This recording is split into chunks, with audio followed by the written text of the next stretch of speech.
Welcome to a Foxy Tech Tips tutorial on choosing who can see your real name and profile picture on PlayStation 5.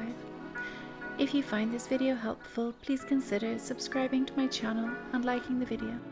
From the dashboard of PS5, move to the top and then go to the right until you get to Settings and open them.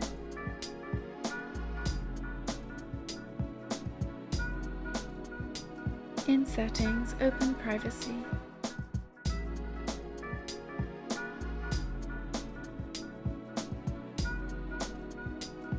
In Privacy Settings, select View and customize your privacy settings.